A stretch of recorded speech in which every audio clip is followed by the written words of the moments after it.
but this side is rounded and smooth, and there's a mark here where a hoof will have struck. This means two things. Not only has the rock been rounded and smooth, but the horse's hooves have too. So the hooves are striking these rocks, coming this way, that way, at every angle, and getting a trim. A trim with virtually every footstep, because this is hard as well. And this is the gift that evolution has given the horse, a hoof, an ever-growing hoof that can accommodate this wear and tear and yet stay hard and tough and allow horses to make these incredible journeys every day of their lives. This structure, the horse's foot, has been the key to the survival of the black mare and her offspring. If it had failed, and had she become lame and unable to travel, she and her foal would have died. The tough hoof capsule protects the sensitive structures inside and, as if armour-plated, enables desert brumbies to reach virtually every nook and cranny of their environment in search of food. Like mountain goats, they climb rocky escarpments, seeking out every last blade of grass.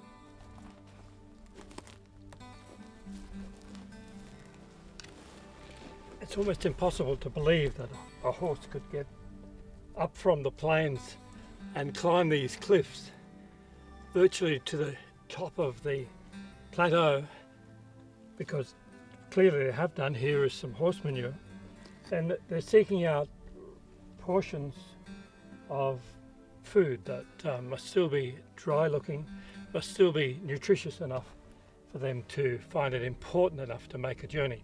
Of course, these are the desert brumbies. Wild horses occur in other parts of Australia and have very different lifestyles and feet to match. In central Queensland there is pasture everywhere and water is close at hand, an easy life compared to the desert brumbie. The feet of these horses are long and cracked with flared walls, still functional for their easy lifestyle, but quite different from their desert cousins. Have the geographically separated populations of brumbies become genetically distinct? Within 30 to 35 generations, could evolution by natural selection have already produced the unique foot of the desert brumbie? Or is the foot we see shaped by the lifestyle and environment of the desert brumbie, and an example of what any horse's foot is capable of? To see if this is true, we set up an experiment. We captured brumbies living in the soft, sandy country of central Queensland and tamed them ready for a long overland trip to central Australia. The hypothesis was that the long-walled, cracked and flared sandy foot would be transformed into a desert foot by life in the hard country. But first we had to catch and break in some brumbies. This big, strong, wild, skewbald mare we named Christine. Born and bred at Babalora Station near the Carnarvon Gorge in central Queensland, Brian uses his horsemanship skills to quieten her. Another successful capture, Brian. Yeah, well this is the second mare that we've caught today. She's a 10-year-old paint mare. She had a 8-month-old foal with her, who we've released. He's with another group of mares now, but he's certainly weaning age. And this mare was darted about an hour and a half ago. For the last hour, I've done a bit of work with her on the ground, blindfolded, and then So an hour and a half ago she was a wild brumbie. That's right, exactly right, yep. She's probably been close to the road, so she would have seen cars, she would have seen people before, but never been touched. So for the last half hour I've just been working her with her tied to a tree. And I felt confident that she wasn't going to break away, so I've let her off and just starting to work on leading her. I've bagged her right down and I've got her to the point now where I can just move and she'll follow me without any tension on the halter.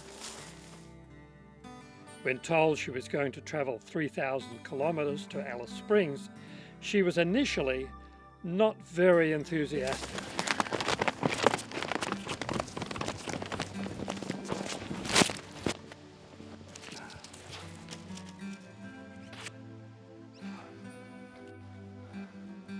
Christine was soon recaptured and encouraged to make the trip to the desert.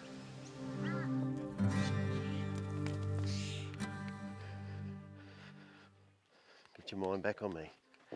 Good girl, well done.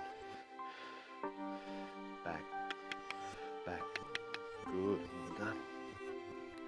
Back, back, back, well done. Good work.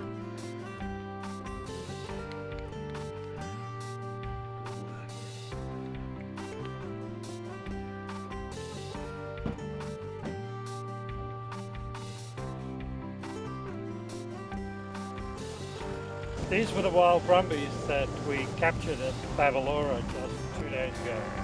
So 48 hours ago they were wild horses, and now they're on their way to Central Australia to show us what their hooves can do when exposed to a different environment. They come from sandy country and they're going to go to a hard surface.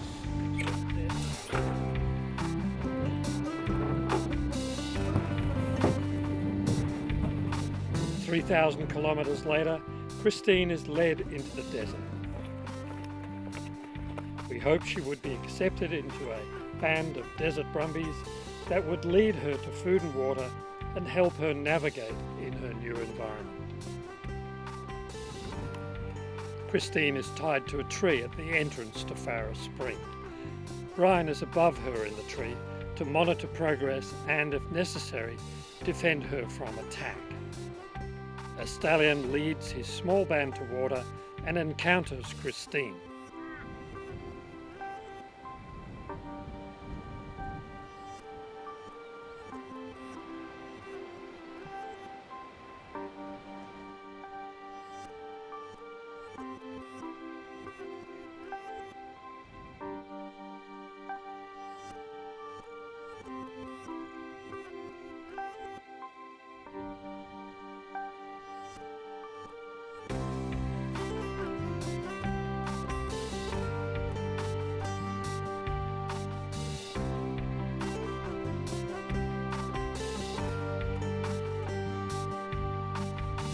The encounter seems to go well, and we decide to release Christine into the company of this stallion and his small band.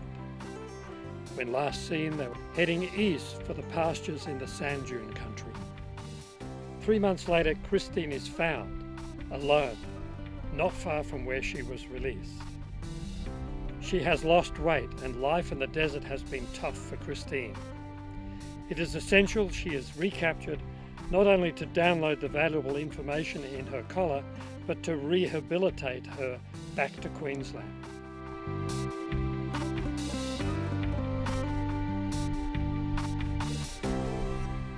Where has Christine been for the last 3 months? How far has she travelled? We need our computers to discover this, but that will have to wait. In the meantime, the experiment has been a success. We captured her in the sandy country of central Queensland, Babalora, and her feet have been transformed from the long, cracked, sandy foot into this wonderful, hard, sculptured desert foot. Christine now has desert feet. The long, flared walls have disappeared. Her feet have been transformed into the short, hard, tough foot of the desert. Christine recovers and is led home, to live in Queensland on Brian's property near Brisbane, to feed on green grass for the rest of her days. We decide to reward her pioneering spirit and endurance, for she has helped us unlock the secret of the desert brumbie. Chris and Brian download the GPS data and superimpose Christine's travels on the Google Earth map of the study area. Christine was unloaded from the trailer at this point, beside the Ernest Giles Road. Brian then led her into the study area and released her at Farrer Spring. Initially, she stayed close to the water, travelling away for 1 or 2 days and then returning to drink. One day she travelled northeast, taking the route of the Black Mare into the same rocky valleys and plateau, and was away from water an extraordinary 7 days. Later, she left Farrer Spring again, travelling east, around the corner, grazing parallel to the Giles Range. Then she crossed the road and headed far out into the sand dune country, where she grazed for 2 days, and then in a wide loop she returned to Farrow Spring. This trip of about 150 kilometres took her 3 days, and she never attempted anything like it again. She wore the GPS collar for 116 days and travelled 1,002.4 kilometres, averaging 8.6 kilometres per day. Can any horse become a desert brumbie? Christine succeeded for 3 months, but only just. It nearly killed her. The winter rains had been poor, and the prospect of her surviving the upcoming dry, hot summer were not good. What is a desert brumbie? They are horses born and bred in the Peterman Valley with a culture of survival. The trails leading to food and water are imprinted in their memories. Christine had no such roadmap, and it was only by following the others that she was able to survive. This and her intelligence and will to survive. With the data recovered from the GPS tracking collars, we discovered that they travelled great distances over hard, rocky, sometimes mountainous terrain. Desert brumbies have excellent conformation. From the first day of their lives, their legs are straight and strong, neither turned in nor turned out. The hooves are short-walled, hard and tough, and serve them well. They exercise constantly, and their hooves are trimmed and modelled with every step they take. Their existence in the desert is fragile, as the pasture on which they depend is easily damaged by the hard hooves of non-native introduced animals like horses and cattle. National Parks Ranger Chris Howard explains. Just with the soil disturbance here as a result of the hoof impacts, you've even got the double whammy on the more persistent species like the woolly butt, where over time those roots have just been exposed and they too will fail as a result of exposure to the elements. So even the more persistent species in time will certainly perish, that's for sure.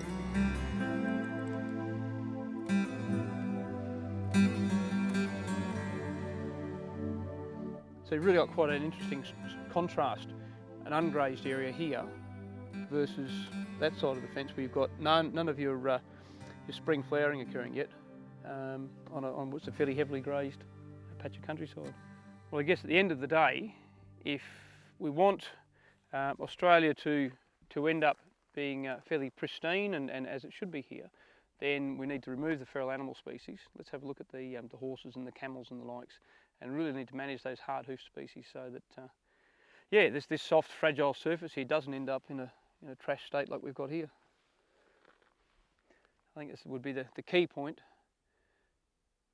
Take a bit more care of what we've got. Life is tough for a desert brumbie, and drought kills many a horse that cannot reach the permanent water holes. However, the desert is sparsely populated by people, and the desert brumbies will survive in the red heart of Australia wherever there is sufficient food and water and the freedom to roam.